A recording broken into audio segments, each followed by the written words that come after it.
Cinema ఇండస్ట్రీలో ఒక్క chance అని అడిగితే ఎవరూ ఇవ్వరు. టాలెంట్తో తీసుకోవాల్సిందే. అప్పుడే అవకాశాలు వస్తాయని నిరూపించాడు సుజీత్ రెడ్డి. 23 ఏళ్ల వయసులోనే ఒక సినిమా తీసి హిట్ ఇచ్చారు. 28 ఏళ్లకు తన రెండో సినిమాను ఏకంగా ప్రభాస్తోనే తీశాడు. ఇక మూడో సినిమా పవన్ కళ్యాణ్తో తీశాడు. పేరుకు 3 సినిమాలే అయినా చాలా మంది డైరెక్టర్లకు సాధ్యం కాని రీతిలో టాప్ స్టార్లతోనే సినిమా తీస్తున్నాడు సుజీత్ రెడ్డి. అయితే ఈ సక్సెస్ అంత ఈజీగా వచ్చిందేం కాదు. ఆ సక్సెస్ వెనుక ఎన్నో అవమానాలు, కన్నీటి గాథలు ఉన్నాయి. ఈ నేపథ్యంలో సుజీత్ రెడ్డి నేపథ్యం ఏంటి, హీరో కావాల్సిన వాడు డైరెక్టర్ ఎలా అయ్యాడు అనే అంశాలతో పాటు తన జీవితంలో కొన్ని ముఖ్యమైన అంశాలు తెలుసుకుందాం. సుజీత్ రెడ్డి 1990 అక్టోబర్ 25న అనంతపురం జిల్లా పుట్టపర్తి నియోజకవర్గ పరిధిలోని డబురువారిపల్లిలో జన్మించాడు. పూర్తి పేరు ఎద్దుల సుజీత్ రెడ్డి. తండ్రి గోపీనాథ్ రెడ్డి, ఈయన సీఏ. తల్లి నాగమణి గృహిణి. సుజీత్ రెడ్డికి ఒక అన్నయ్య ఉన్నాడు. పేరు వినీత్ రెడ్డి, ఈయన అమెరికాలో స్థిరపడ్డారు. సుజీత్ రెడ్డి డబురువారిపల్లిలో పుట్టిన పుట్టపర్తిలో చదివారు. కొన్నాళ్లు అనంతపురంలోని ఎల్ఆర్జీ స్కూల్లో చదివారు.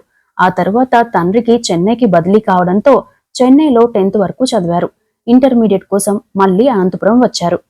చిన్నతనంలో ఇంట్రోవర్ట్ గా ఉండే సుజీత్ రెడ్డికి చాలా మంది అమ్మాయిలు లవ్ లెటర్స్ రాసేవారు. ఆ విషయం ఎవరికీ చెప్పేవాడు కాదు. ఒకరోజు తన స్నేహితులకు సరదాగా చెబితే ఆ విషయం కాలేజ్ అంతా తెలిసిపోయింది.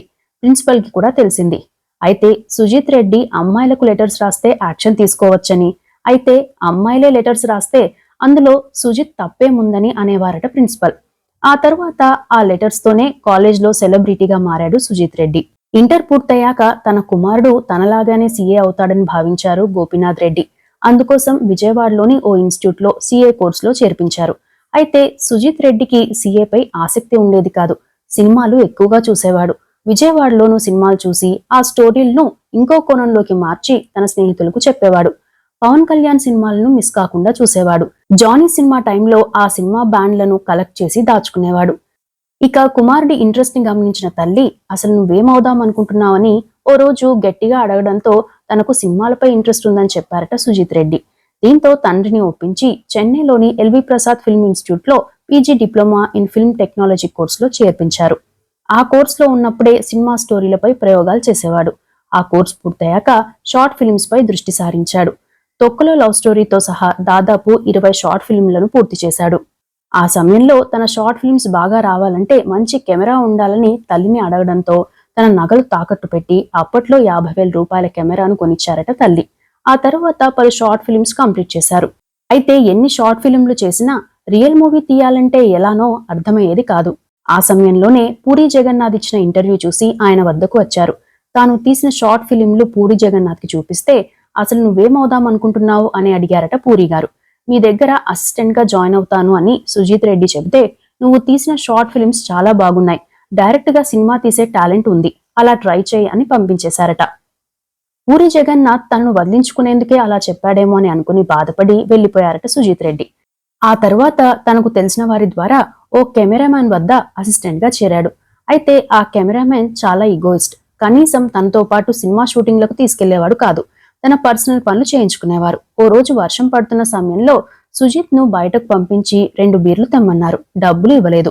సుజిత్ తన స్నేహితుల వద్ద డబ్బులు తీసుకుని బీర్లు బైక్ మీద పెట్టుకుని వెళ్తుంటే ఒకటి పగిలిపోయింది. దీంతో ఆ కెమెరామెన్ వద్దకు వెళ్లి విషయం చెబితే చాలా హేళనగా, నేను 2 తెమ్మంటే 1 తెచ్చావు, అవి నాకు సరిపోవు, నేను నీకు డబ్బులు ఇవ్వను అని తిట్టి పంపించేశాడట. దీంతో తాను ఎందుకోసం ఇతని దగ్గర చేరాను అని ఆలోచించుకుని అక్కడి నుండి బయటకు వచ్చేశాడు.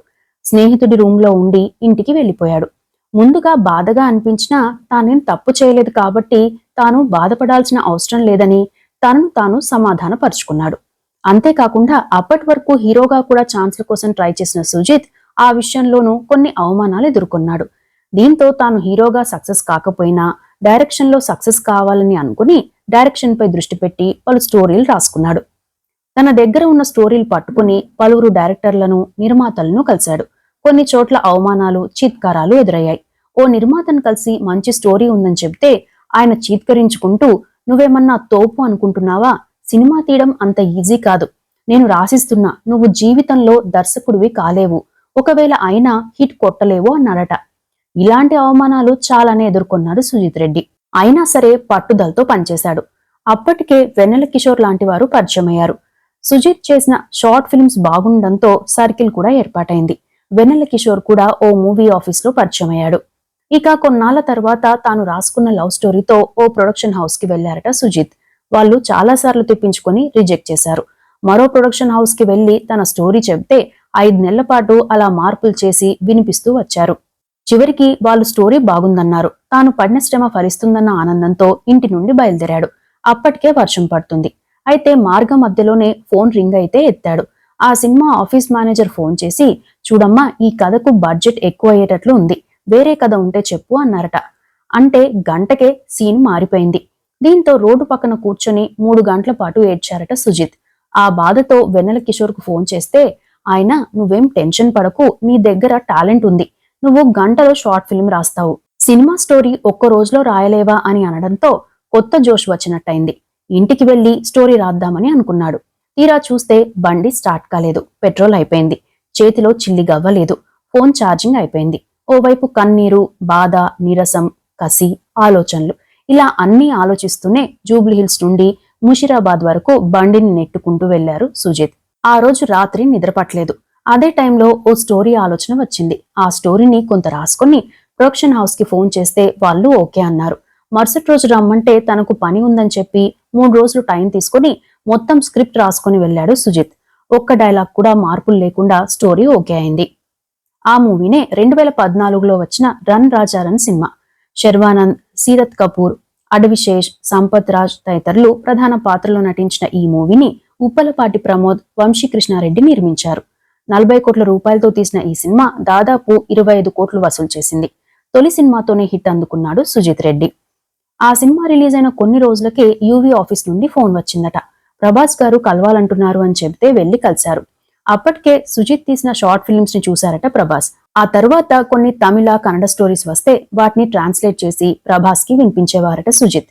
కొన్నాళ్లు గడిచాక ఓ రోజు ప్రభాస్ గారిని కలిస్తే, ఏదైనా మంచి కథ ఉంటే చెప్పు, చేద్దాం అన్నారట. అప్పటికే తనకు ఓ స్టోరీ రెడీగా ఉన్నా 1 నెల రోజుల పాటు టైం తీసుకుని దాన్ని డెవలప్ చేసుకుని ప్రభాస్ గారికి చెప్పారు. అదే Saaho cinema. Saaho cinema announcement రాగానే ఇండస్ట్రీలో సుజిత్ పై భారీ చర్చ జరిగింది. అప్పటి వరకు తీసింది ఒక్క సినిమానే, అది కూడా నార్మల్ మూవీ. అలాంటిది ఏకంగా బాహుబలి తర్వాత ప్రభాస్ తో సుజిత్ రెడ్డి సినిమా తీయడం ఏంటని అంతా షాక్ తిన్నారు. Saaho movie first glimpse release అయ్యాక షారుఖ్ ఖాన్ ఫోన్ చేసి ఇంటికి పిలిపించుకున్నారట. దాదాపు 4 గంటల పాటు మాట్లాడారు. సుజిత్ ఆలోచనలు, స్టోరీ నెరేట్ చేసే విధానం, టేకింగ్ స్టైల్ విషయంలో షారుఖ్ కూడా ఇంప్రెస్ అయ్యారట. అయితే సాహో సినిమా పెద్దగా ఆకట్టుకోకపోయినా సుజిత్ రెడ్డికి మాత్రం పాన్ ఇండియా స్థాయిలో గుర్తింపు వచ్చింది. ఇక ఆ సినిమా విషయంలో డిసప్పాయింట్ అయిన సుజిత్ రెడ్డి అమెరికాకు వెళ్లిపోయి తన అన్న వద్దే ఉన్నారట. దీంతో ప్రభాస్ ఫోన్ చేసి, ఒక్క సినిమా మనం ఆశించినంత ఆడకపోతే ఇండస్ట్రీని వదిలేసి వెళ్లిపోం కదా, మంచి సబ్జెక్ట్ ఉంటే చూడు, చేద్దామని చెప్పడంతో కొన్నంత ధైర్యం వచ్చిందని ఓ ఇంటర్వ్యూలో చెప్పాడు సుజిత్. ఆ తర్వాత కొన్నాళ్లకు పవన్ కళ్యాణ్ గారు ఫోన్ చేస్తే వెళ్లి కలిశారు. ఓ మూవీ రీమేక్ కోసం మాట్లాడుతుంటే తన వద్ద ఉన్న ఓ గ్యాంగ్స్టర్ స్టోరీని చెప్పారు సుజిత్. అదే OG cinema. Sujith story narration విధానం, టేకింగ్, విజువలైజేషన్ నచ్చడంతో పవన్ కళ్యాణ్ ఓజీ సినిమాను ఒప్పుకున్నారట. ఆ మూవీ సెప్టెంబర్ 25న రిలీజ్ కానుంది. ఇక సుజిత్ పర్సనల్ లైఫ్ విషయానికి వస్తే, సుజిత్ రెడ్డి 2020లో డెంటిస్ట్ ప్రవల్లికా రెడ్డిని వివాహం చేసుకున్నారు. వీరిది లవ్ కమ్ అరేంజ్డ్ మ్యారేజ్. వీరి లవ్ స్టోరీకి సంబంధించి బయట తెలీదు. సడన్ గా అతి కొద్ది మంది సన్నిహితుల సమక్షంలో 2020 ఆగస్టు 2న పెళ్లి చేసుకుని ఫోటోలు రిలీజ్ చేశారు సుజిత్ రెడ్డి. మరికొన్ని విషయాలకు వస్తే, అంతకుముందు సుజిత్ రెడ్డిని అవమానించిన నిర్మాత రన్ రాజా రన్ సినిమా తర్వాత ఓసారి సుజిత్ కు ఫోన్ చేశారట. అయితే అంతకుముందు నిర్మాత మాట్లాడిన మాటలు గుర్తుకు వచ్చిన సుజిత్ రెడ్డి సార్ బిజీగా ఉన్నారని తనకు తానుగానే చెప్పారట. ఆ తర్వాత తను కలిసేందుకు ఆ నిర్మాత చాలా ట్రై కూడా చేశారట. షార్ట్ ఫిల్మ్లు తీస్తున్నప్పుడే చాలా రిస్కులు చేశారట సుజిత్ రెడ్డి. ఓసారి ట్రైన్ ప్రమాదం నుండి కూడా బయటపడ్డారు. ఎంత బిజీ స్కెడ్యూల్ ఉన్నా అసలు టెన్షన్ పడకుండా సీన్స్ కంప్లీట్ చేస్తారట సుజిత్ రెడ్డి. మొత్తం మీద ఇప్పటి వరకు తీసింది 2 సినిమాలే అయినా టాలీవుడ్ లో టాలెంటెడ్ డైరెక్టర్లలో ఒకరిగా గుర్తింపు తెచ్చుకున్నారు సుజిత్ రెడ్డి. ఆయన రానున్న కాలంలో మరిన్ని మంచి హిట్స్ సాధించాలని కోరుకుందాం. ఇవి సుజిత్ రెడ్డికి సంబంధించిన అంశాలు.